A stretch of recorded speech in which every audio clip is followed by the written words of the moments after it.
Hello. On behalf of the entire staff of Common Sense, I'd like to welcome you to our virtual event, Common Sense Together, Building a Better Tomorrow. My name is Ravita Bowers, and I'm the chairperson of the Common Sense Board of Directors and a career educator and school administrator. Typically, around this time of the year, we at Common Sense would be hosting our annual fundraising gala, the Common Sense Awards. The event raises critical funds for Common Sense, which is a nonprofit organization whose mission for the past 16 years has been to help all kids, no matter their zip code, thrive in a world of media and technology. But nothing is exactly typical right now. We are living in unprecedented times. And so tonight, keeping in contact with those times we are faced with, we are so honored to welcome you to this one-of-a-kind fundraising event. As you know, Common Sense touches the lives of millions of parents and educators, and 2020 has been a particularly difficult year for this community. So this evening, we aim to provide you, our audience, with a conversation that speaks directly to our common experience and our common concern. Ensure our children, all children, get to the other side of these particularly challenging times so that they can build a bright future for themselves and for their community. For the next hour, you'll learn more about what Common Sense has been doing in the wake of COVID, the work we are doing to support all families, how we, like you, have risen to meet this moment.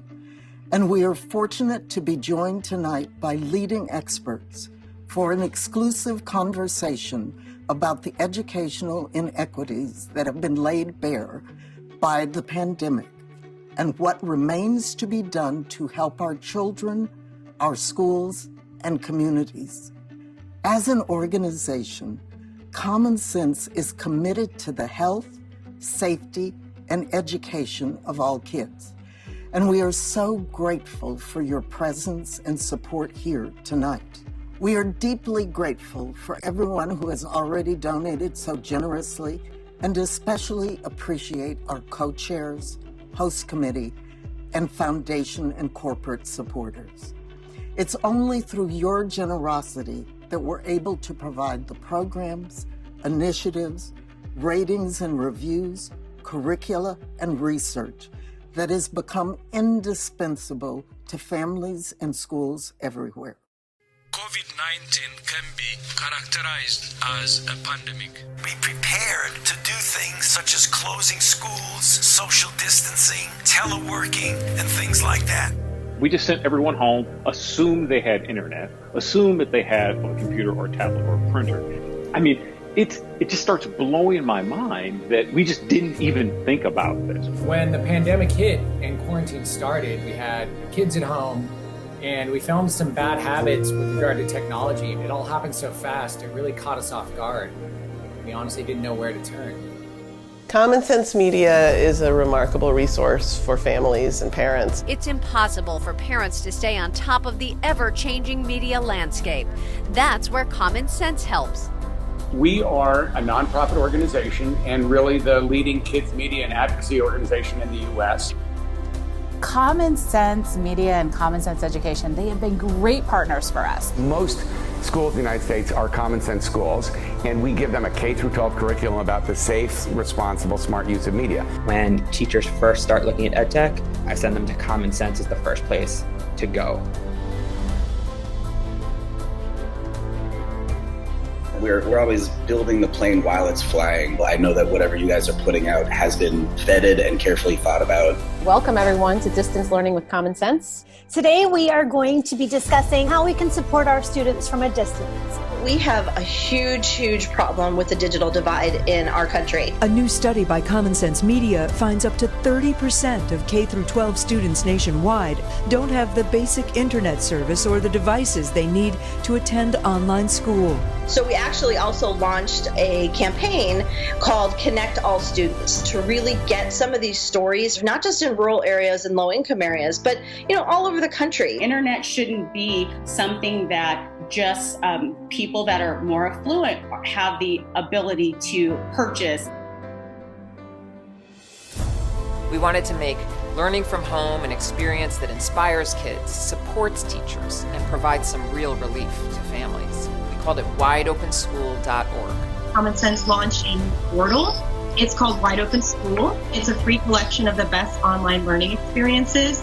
Parents can access great partners like PBS, National Geographic, Smithsonian. Estamos publicando artículos y videos para que los padres puedan recibir más consejos, más tips, más recursos. We can make major strides on the 3 issues that matter: devices for all kids, connectivity in their homes, and then high quality educational content to do online learning. This is the best investment we could make in America's future and in America's young people.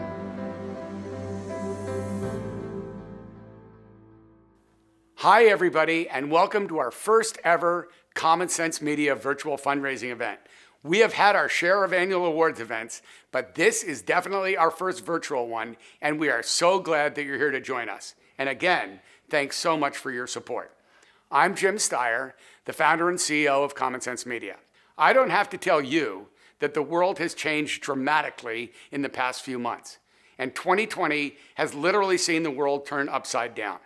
So tonight, we thought it would be great to convene some of America's most notable thought leaders for a critically important conversation about where we stand and how we move forward as a nation to ensure that all kids have the tools, resources, and opportunities to thrive in this uniquely challenging moment that we're all living through. To introduce this session, we turn to a good friend of mine and a board member of Common Sense Media, the former mayor of San Antonio, Texas, the former Secretary of Housing and Urban Development, a great dad, and so much more. Please welcome our good friend, Julian Castro. Thanks, Jim. Good evening. I'm Julian Castro, and I'm coming to you this evening as a proud board member of Common Sense.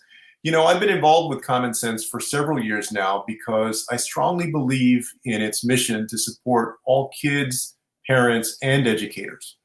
I'm energized by the organization's commitment to educational opportunity and equity everywhere. And that's especially important today. So I want to thank you for supporting Common Sense.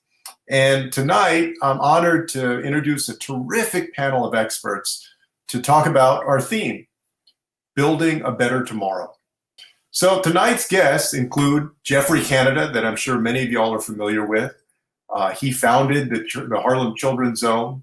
He's been honored as one of Time's 100 most influential people. He's been on Fortune's list of the 50 greatest leaders in the world. He's a gifted author, speaker, and also an activist. Our next panelist is former Secretary of Education Arne Duncan. Arne was a colleague in the Obama administration, and so I know firsthand his passion and zeal for making sure that every single child in our country is able to learn well and to reach their dreams. Today, he's a managing director at Emerson Collective, where he leads Chicago Cred, an organization devoted to improving the lives of young adults who are neither working nor in school, many of whom also have criminal records and lack high school degrees. And our third panelist is former Secretary of Education Margaret Spellings. Now, in addition to serving under President George W. Bush, Margaret was previously the president of the University of North Carolina, and she led the George W. Bush Presidential Center in Dallas, and now is the president and CEO of Texas 2036, an organization that is bipartisan and whose goal is to make Texas the best place to live and work for the next generation. Something that, of course, is close to my heart as a Texan. Our moderator tonight is Bloomberg TV anchor, executive producer, and best-selling author, Emily Chang. I hope you'll help me welcome, with a virtual applause, tonight's guest and moderator, Jeff Canada, Arne Duncan, Margaret Spellings, and Emily Chang. Thank you so much, Secretary Castro, and thank you all for having me and all of you for joining us. Professor Canada, Secretary Duncan, Secretary Spellings, I'm honored to be part of this conversation. Not only am I a business reporter, but I am a mom. I've got 4 kids, 8 and under at home, so we are living the harsh realities of work from home, remote school, and parenting in a pandemic. And I'm so eager to hear your views on where we are and where this is going.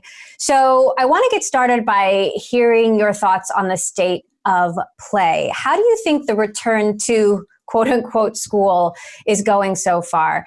Arne, I'll start with you. We have 15,000 school districts doing the best they can at the local level to figure this out. They're helping each other. They're working, but I think it's just totally unfair that they're being asked to do that. You have 7,000 universities trying to figure this out as best they can. We're seeing some successes. We're seeing lots of challenges. We're seeing folks work with compassion and urgency and humility. But it should not be this hard. We should not be here as a country, and that is just absolutely wrong. Unfair. Education malpractice, moral malpractice, medical malpractice, whatever you want to say, it's all of the above. Jeff, you're working with disadvantaged kids in Harlem. What is the view from there? I just really have to agree with Arne.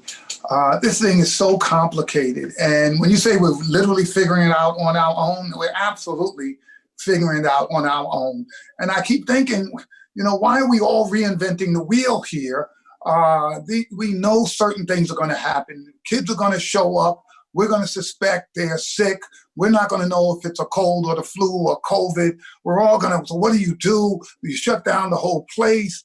It amazes me that folks find out that young people act like young people. Oh my goodness, college kids want to party. Oh, really? That's a surprise. Why haven't we really spent the kind of time and resources making sure the most valuable asset we have in this country, which is our children, that we're really doing this in a safe and thoughtful way? It is complicated, but we've done complicated things before. But there really has been an absence of leadership, which means that everybody's figuring out on their own. My concern, Emily, is that the poorest kids are the ones who had the worst spring because this thing was done at the last minute. And they're going to have the worst fall because they don't have other resources to make up for the fact that so many of them are going to be learning online. So many of them are going to have part days in schools, part days out of schools. And I've said to this country, if we want to open up the economy, we have to make sure our schools can open safely. And yet we're not spending the kind of time and energy ensuring that that happens. And I think we're going to pay a price for it. Margaret, you're coming to us from Texas. Is there a different view there? Well, it's a little bit Wild West down here, as you know, and, schools are largely open, many of them online, some hybrid, and a good many in person. And so, as my friends and colleagues have just said, it's a wild variations. We're all making it up as we go, trying to learn along the way. I can't agree anymore heartily with Jeff. We've seen, and you've seen it yourself, Emily, in your own home, how integral to the functioning of our economy, our way of life, our schools are. And, it is just a sad state of affairs that we are in this predicament. What's keeping you up at night? What are your biggest concerns? Well, learning loss, as Jeff said, is just, we have got to pull up. We cannot give up. We've got to, intervene immediately. We have to diagnose and test kids, find out where they are, and get them the help they need immediately. We cannot write off this generation of young people. And so that's top of mind for me. Obviously, broadband ubiquity is huge. We have almost 6 million school children in Texas. Almost 2 million of them do not have access, or certainly didn't in the spring. We've done some things to remedy it here with hotspots, temporary solutions, but either because of affordability in our urban areas or just a lack of hardwiring and broadband in large parts of our state. What's really interesting, some data that I've seen, is that learning loss is going to have different impacts for different communities. For example, white children versus children in the Black and brown community, it'll be different there. And also that sometimes this learning loss can extend into life, can affect our children's earning potential. Is that true, Arne? We always know that the children who are the most disadvantaged, the most marginalized, the most vulnerable always get hurt the most when anything happens. And if this pandemic has done nothing else, is it sort of, peel the scab, rip the Band-Aid off of these massive inequities across our society. And our education system is not exempt. In fact, our education system often exacerbates those divides between the haves and the have-nots. So if we are serious about not going back to normal, I don't want to go back to normal because normal wasn't good enough for far too many kids. If we want to do something better, we have to have a massive tutoring program for those kids that are behind. We have to continue to feed kids through this program. We have to take care of kids' social and emotional needs. The number of kids dealing with trauma and family trauma now is obviously spiked tremendously. And for me, this is not rocket science. It's not putting a man on Mars. It's, do we have the courage? Do we have the will to help the kids that are most vulnerable? I mean, that just sounds so bleak and devastating. Jeff, would you echo that given what you're seeing in your community? No, I have been arguing. I mean, and I think Margaret said one of the issues. Even when kids, so everybody is going to some sort of hybrid, in most places. A few places are open full, but mostly folks are doing hybrid. But if you don't have devices, if you don't have connectivity, you're just going to not be able to learn. And we needed a national response to this. It's an outrage in 2020 that some of our young people, devices are the equivalent of textbooks. And who would open up schools without kids having textbooks and thinking that that's the right thing? But there's another piece of this puzzle that I think Arne alluded to that I just want to be clear about. When we start hearing the projections of those folks who are going to get sick and those folks who are going to die in the next 4 months, you know whose communities we're talking about? We're talking about these Black and brown communities that have already been devastated by COVID. The amount of emotional strain, of toxic stress, of families afraid because they can't pay their rent. They don't know how they're going to get food. And at the same time, they're worried about dying themselves and their children. That's going to have an impact. And, it's a disgrace that this country is not putting the kind of resources that we know can mitigate against these challenges. Yes, we should be providing additional tutoring for young people. Yes, we should be making sure that we have a strategy for how we're going to deal with the mental health issues that these young people are going to be facing. I mean, this stuff is going to last for a generation if we don't do something right now. And the fact of the matter is, while there's all of this focus on a vaccination and a vaccine. Great, we need that. The country needs that.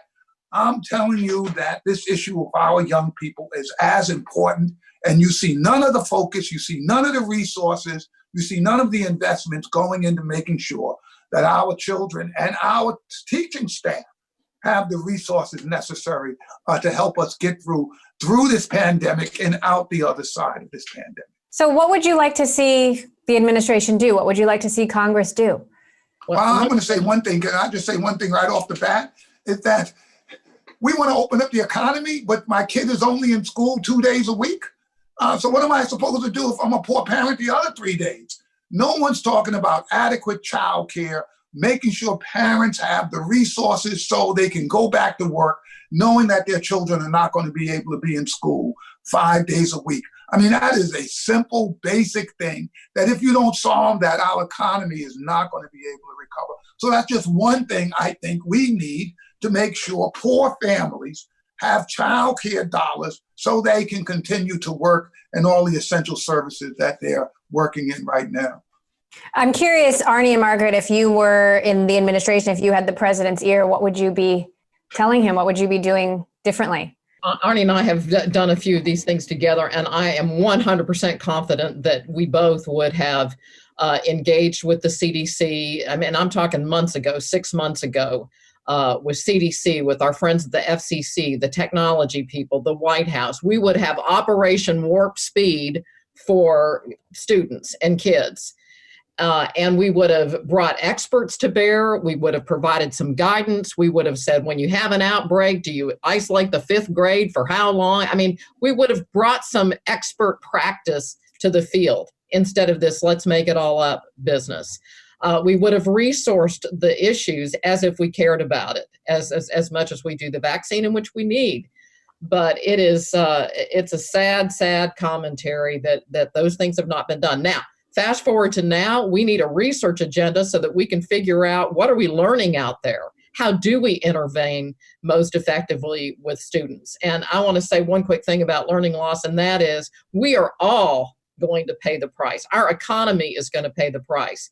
The winner of the game is the nation that develops their people. And if we don't do that with this generation of kids, we're all going nowhere fast.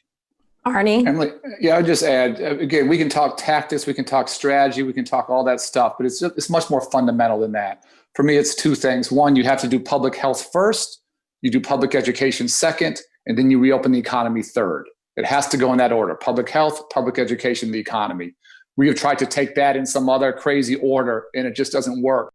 So let's talk about the digital divide. The pandemic has revealed gross inequities across the country and also the power of technology in keeping us all connected. But so many people across the country don't have access to that technology, don't have access to the internet, don't have access to the devices that they need to learn remotely. How does the story of technology play out through this crisis? I mean, for me, it's actually bigger than school. It's actually we're trying to reimagine education, reimagine learning. And the idea that somehow kids can only learn whatever they want to learn in a bricks and mortar building, 5 days a week, 9 months out of the year, 6 hours a day, that doesn't make sense. I want kids, whether it's in inner city Chicago or in Harlem where Jeff works, or in Appalachia or on a Native American reservation, I want them to be able to learn anything they want, anytime, anywhere. I want them to follow their passion. I want them to find their genius.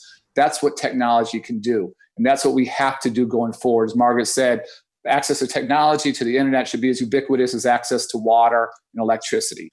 Could the shift to online learning actually force some long overdue changes in the education system? Absolutely. I think there'll be some real silver linings. There'll be a renaissance around quality curriculum. We need to do a much better job of making sure our teachers are prepared to use these tools and do so effectively.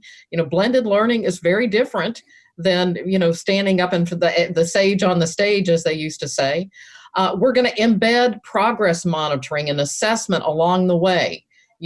High stakes testing that everybody freaks out about, that I've long been a supporter of, will be less so when we're using our embedded tools to give teachers and students feedback right along the way. So there will be some good things that come of this. but it'll take a while. And fundamentally and foundationally, we have to have the devices and the ubiquity of broadband, period. And I want to be as optimistic as Margaret in this belief, but let me tell you what one of the challenges that we're going to face. If this fall, the education experience of young people is as lousy as last spring's was, people are simply going to say it doesn't work. You can't do it this way. You got to do it the old way because look what happened. The kids didn't learn it. And that's because we have made no investment in training teachers and preparing materials and reorienting our way of thinking so that we have a real decent chance to have the kind of movement that Margaret and Arne are talking about.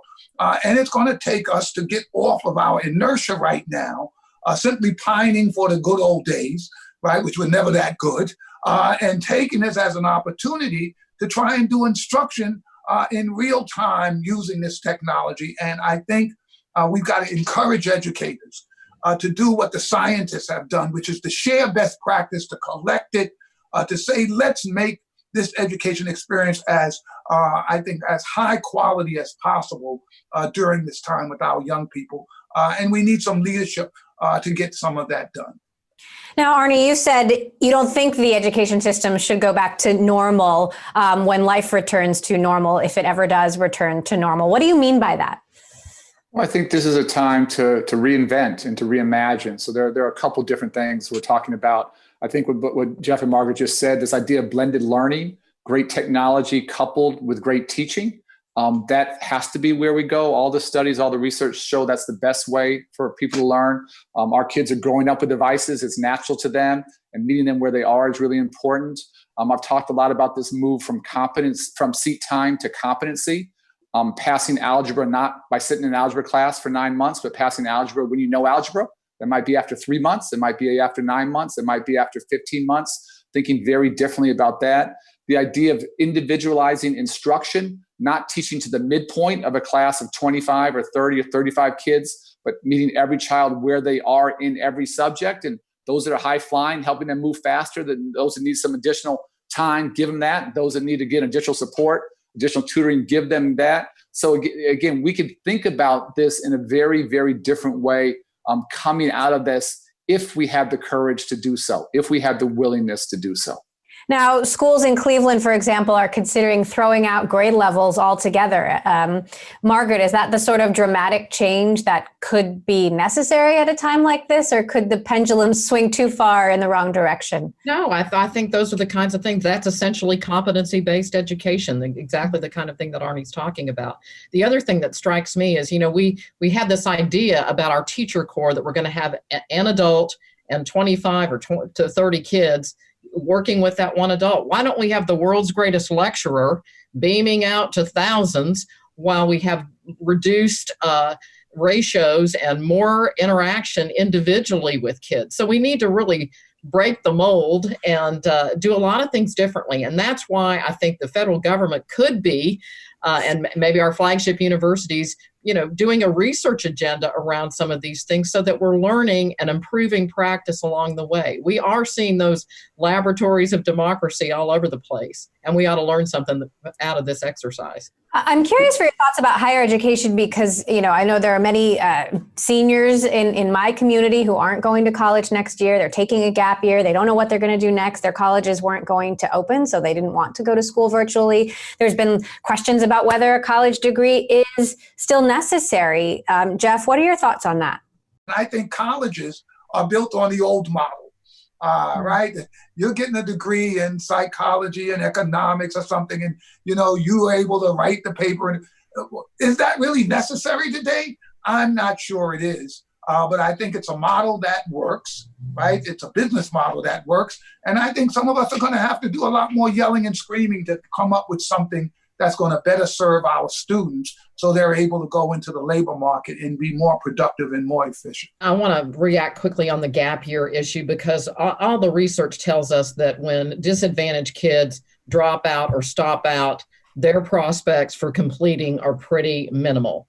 And so this idea that everybody's going to take a year off is just bad practice. It's always a good time to invest in yourself, in your skills, and in your learning. There's been a rise in online continuing education, even alternative forms of education. I recently spoke with the CEO of Masterclass. They don't offer credentials. Arne, do you think credentials are still necessary? Well, I think you have to be able to demonstrate what you know somehow. So some kind of credentialing, and whether it's a formal community college or four-year university or trade or technical vocational training, some form of demonstrating what you know is important, and how you credential, how you certify that may change. This is a small point, but it's just an interesting one that Jeff talked about. This idea of sort of collaborative learning. And stuff that, in my day would have been seen as cheating on a test, looking something up. We want people looking stuff up quickly. My daughter, who's a freshman in college and going through all this, she and her peers in high school would edit each other's papers. In my day, that would have been plagiarism, but they're actually being great teammates and helping each other get better. So I do think, we have some sort of outdated models, and thinking about how do you help others learn? How do you learn quickly? How do you research? How do you work in diverse teams? If I'm hiring today, that's the skill set that I'm looking for. And those are things historically that weren't encouraged, or actually were possibly discouraged or penalized. So I think it's just a very interesting time to define, what kinds of skill sets, what kind of experiences, what kinds of abilities we want our young people to have. I do want to talk a little bit about hope. Obviously, there's so much to be concerned about, but there are things to be hopeful for as well. And I know that there have been some silver linings about this time. Jeff, what gives you hope about the future? When you look one of the signs of hope I think I see a couple of things. I see this new engagement that young people have in dealing with lots of the racial and socioeconomic challenges this country has lived with forever. And I think this, and you see Black and white and Asian, Latinx, people coming together saying we want to build a better America. Now it's focused on police shootings, but I would love to see that energy focused on inequities in education. I'm hearing business leaders suddenly say, hey, you know what, we got to get more involved in this. And to me, if you care about the social and economic mobility in this country, then you've got to care about education and making education equitable, which is not meaning it's the same, because poor kids actually need more than kids who are better off when it comes to resources, time on task, and opportunities to have different kinds of experiences. So I see this awakening. It's going to be up to some of us to keep this awakening going and saying this is not just about policing and criminal justice. This is mostly about education, access, and opportunity for poor kids. And we've got to take that same energy and bring it to this. It's a disgrace. Margaret knew it, Arne knew it, I knew it, that we still have the same gap between Black and white achievement in this country. It's an absolute disgrace. And it shows that we have not been prepared to do the kind of investment in poor Black and brown communities and poor white communities that we know it takes for us to make sure everybody has an equal chance for success in this country. And I don't even want to call it silver lining, because this is a disaster that we're in now. They're not silver linings, disasters, they're just hard lessons, hard truths. Yeah. But as Jeff said, our young people's commitment to democracy, our young people's commitment to ending, fundamental inequities, thinking about empathy in very different ways, understanding the importance of science, understanding that democracy is a verb and you have to fight for it every day.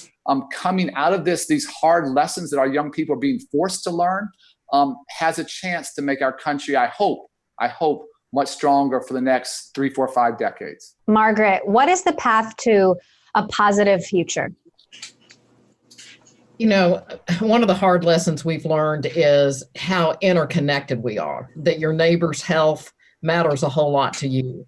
And we need to make sure that people understand that that's absolutely true in education, that it is in all of our interests for us to maximize the potential of every single one of our young people. And I think, President Bush used to talk about the soft bigotry of low expectations. We have got to raise our expectations, raise our sights for what we want, what we value, and what we're willing to invest in for my kid and your neighbor's kid all over this country. And that's what it has to start with. That is our expectation, just like it's our expectation that 300 million people are going to get a vaccine. What about, the millions of kids who need an education? Arne? I do think that the thoughtfulness, the energy of our young people, if we continue to listen, if we continue to partner with them in really powerful ways, try and study movements in our country, whether it's the Vietnam War, civil rights movement, those weren't led by people mine or Jeff's or Margaret's age. Those were led by people much younger.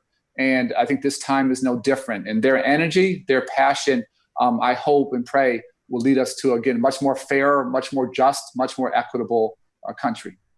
Now, we've talked a lot about what governments can do, what the government can do, what educators need, how this is impacting our children. I'm curious, and this is a personal question, but I know a question that's personal for many of us. What can we as parents do to get through this time?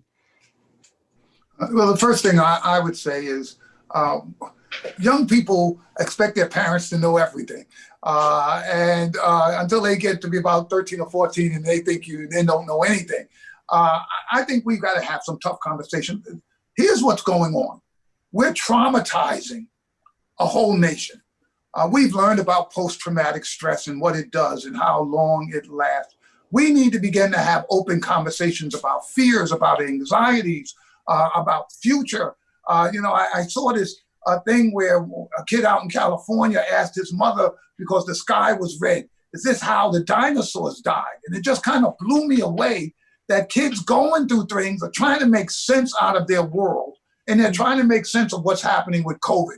You can't be near your friends. You're going to kill grandma if you get too close to her. I mean, all of these conversations are going on right now. And we need to begin, I think, by letting our young people express what's going on, what do they feel? And then we have to be honest about what we know, what we're learning, and what we hope.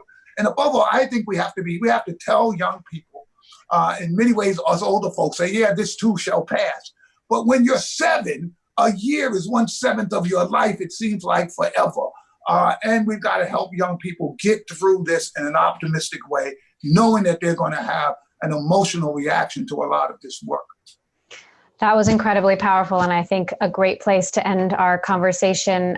Jeff, Arne, Margaret, thank you so much for taking the time to do this. I feel enriched as a parent, and I'm so grateful for the work that you're doing and the change that you're pushing for. Thank you so much for joining us. Thank you.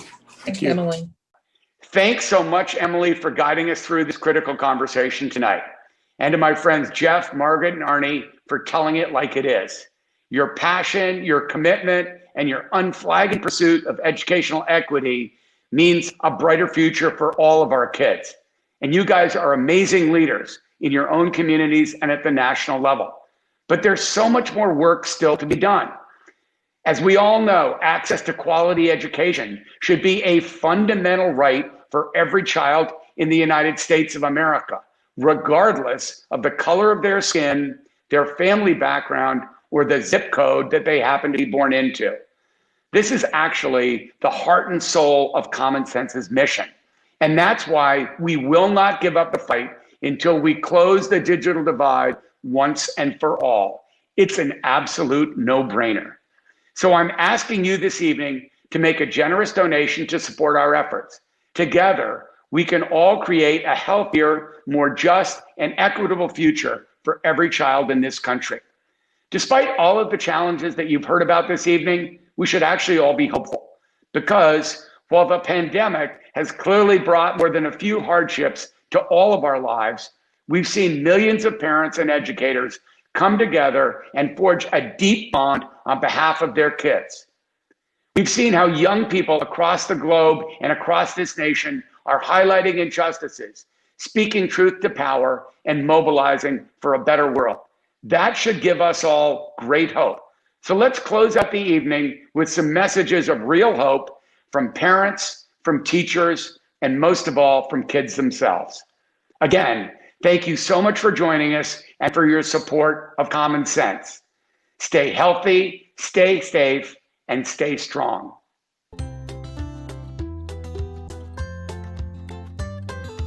So what am I most hopeful for? I'm most hopeful for the voice that our kids have today. What gives me hope for the future? The fact that today's kids are learning more about social justice, equality, and inclusion than ever before, and that they're the leaders we're going to have in the next generation. What gives us hope is knowing that the new generations identify themselves more and more as citizens of the world. What gives me strength is knowing that I am a part of history. And what gives me hope is knowing when this is over, we all will be better people living in a better world. I have hope for representation of all people in the government. Ver a mi hija todas las mañanas, verla sonreír y aprender tantas cosas todos los días. Eso me da mucha esperanza.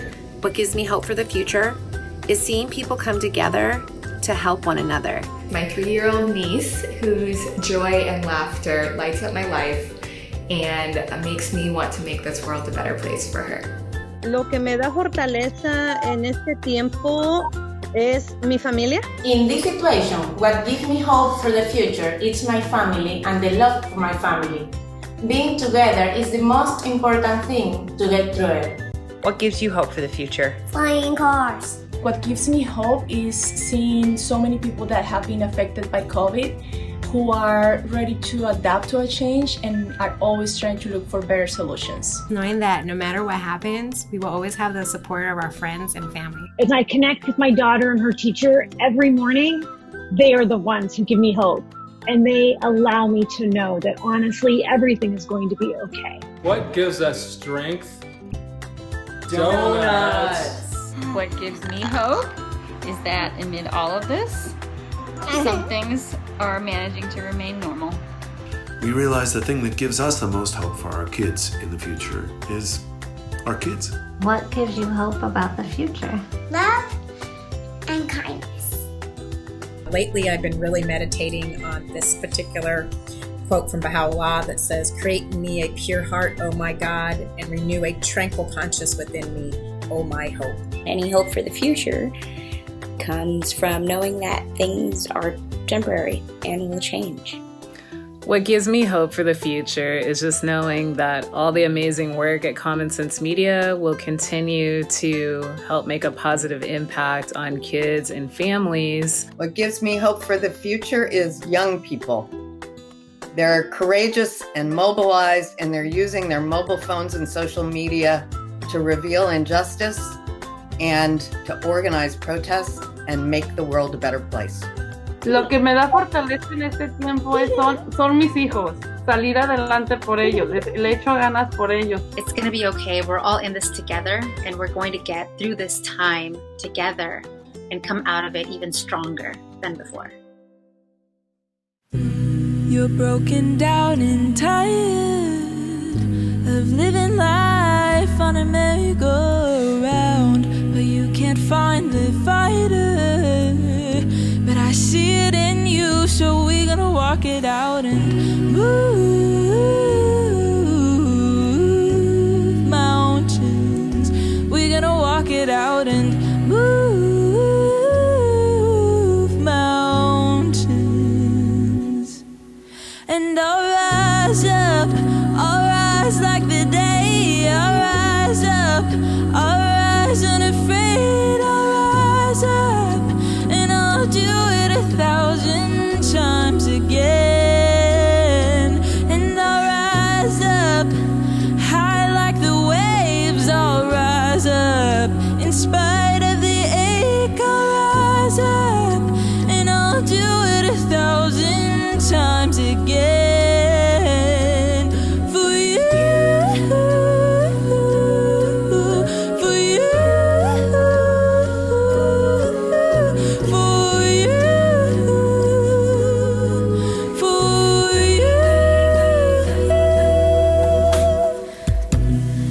Silence isn't quiet, and it feels like it's getting hard to breathe. And I know you feel like dying, but I promise you we'll take the world to its feet and move.